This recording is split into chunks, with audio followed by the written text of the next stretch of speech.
ketika waktunya harus bayar hutang, terus tiba-tiba kakaknya kirim uang yang jumlahnya sesuai sama seperti yang dibutuhin sama Mbak Ika.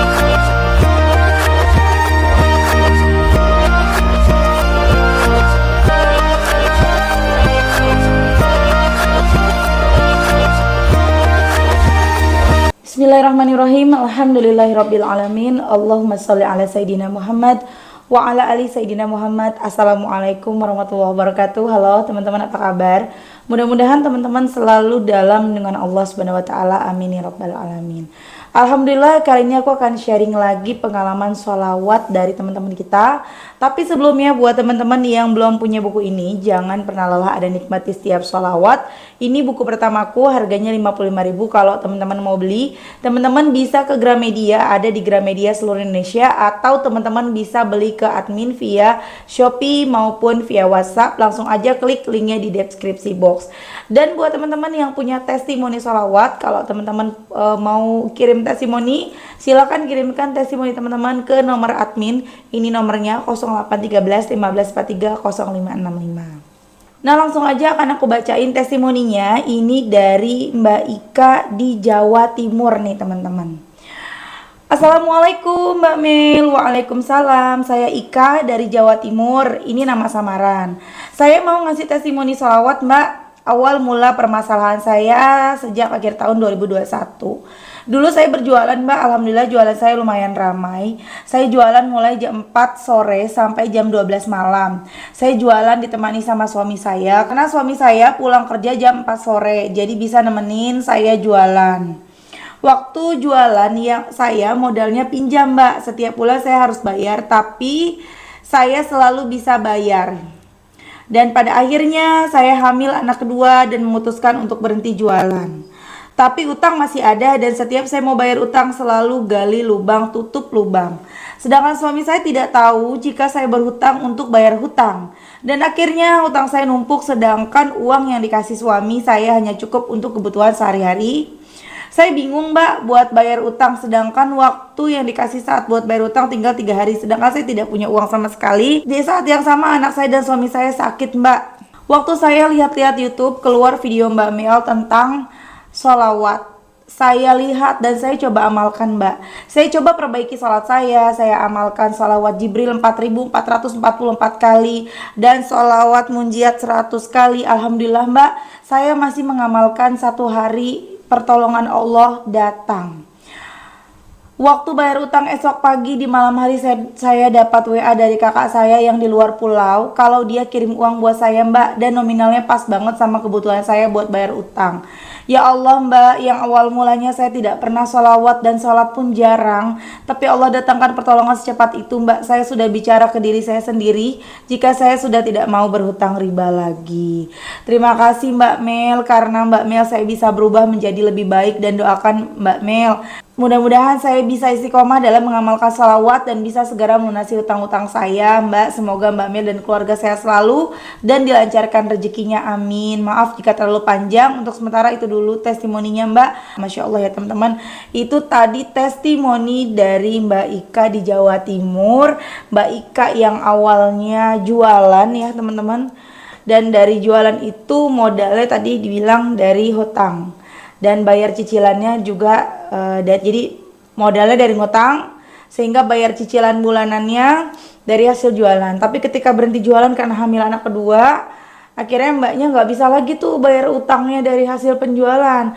Akhirnya gali lubang tutup lubang dan utangnya banyak banget. Tapi Masya Allah, dari situlah, dari ujian itulah, walaupun itu dari kecerobohan kita sendiri ya teman-teman, kita berutang karena kecerobohan kita sendiri. Tapi Allah tetap sayang sama kita. Allah tetap sayang sama Mbak Ika di Jawa Timur. Tetap dikasih jalan sama Allah untuk mengenal salawat. Dari punya hutang akhirnya mengenal salawat, akhirnya mulai salat, udah gak jarang-jarang lagi salatnya. Dan Masya Allah datanglah pertolongan secepat itu.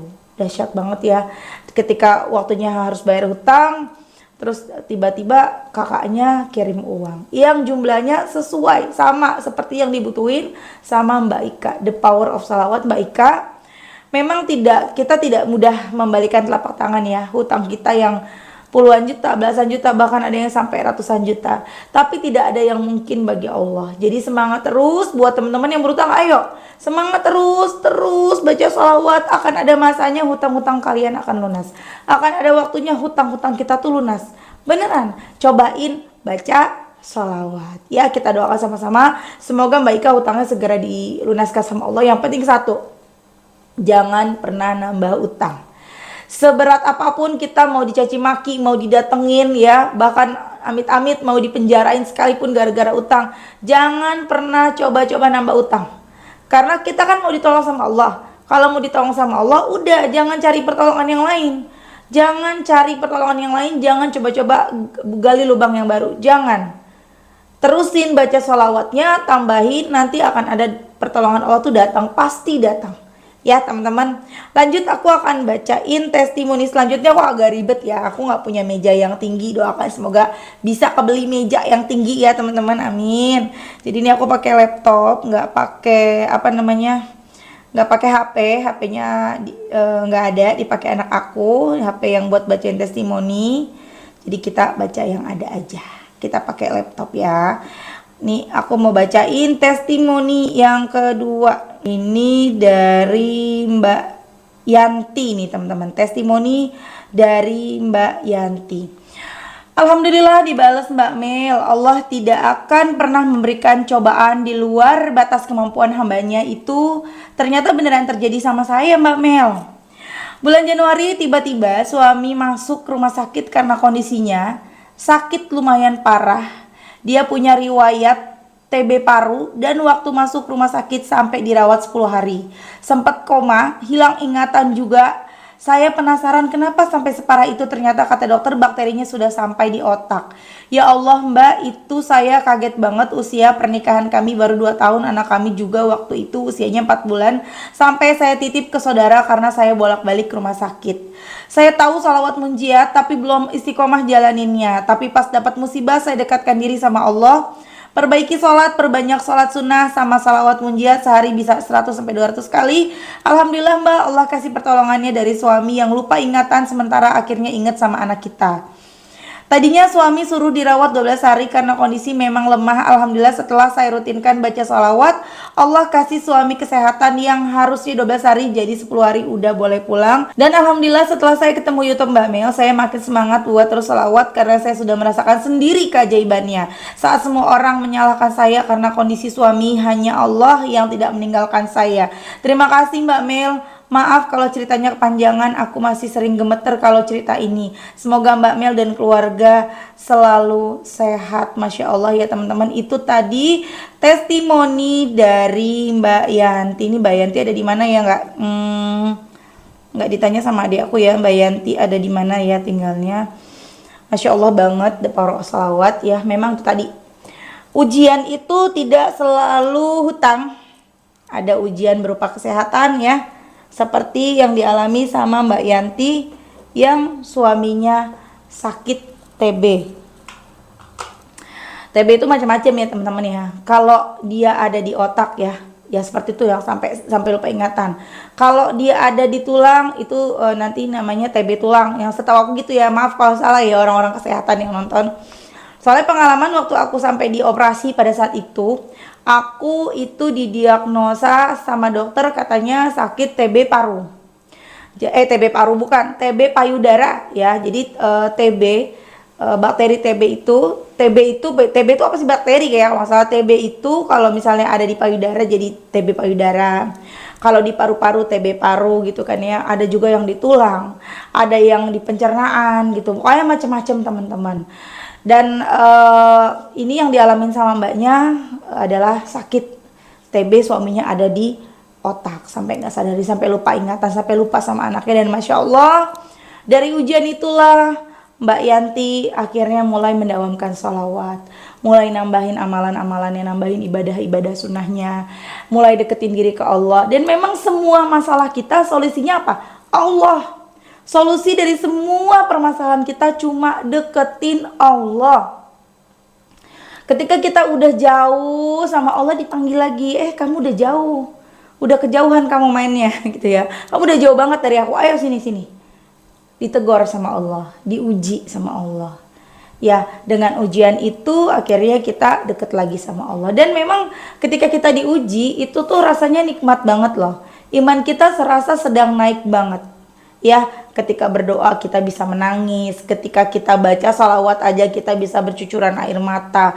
Baru Allahu Akbar mau sholat aja itu air mata udah berlinangan. Itu nikmat iman yang luar biasa yang tidak kita dapat ketika kita sedang baik-baik saja.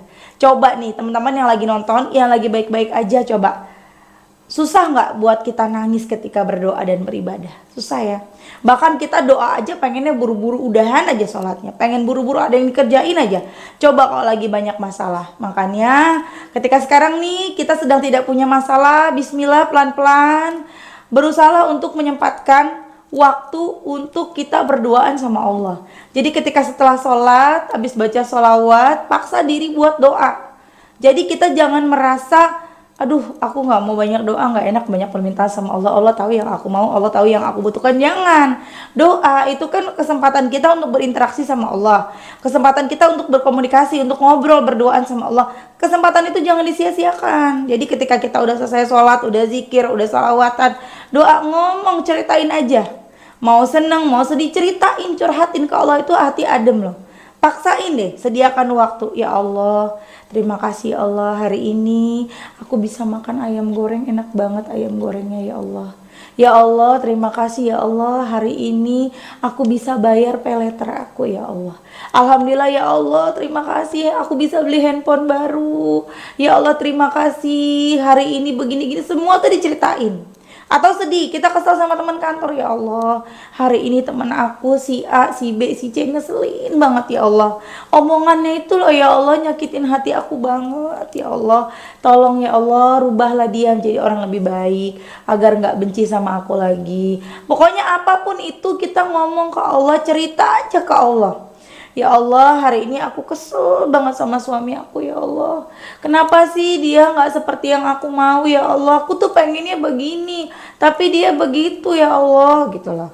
Ya Allah, jadikanlah dia suami yang seperti aku mau. Dan jadikanlah aku istri yang seperti dia mau. Kita jangan egois, kita maunya suami seperti yang kita mau. Tapi kita tidak berusaha untuk menjadi seperti yang dia mau ya. Kita jadi berdoa.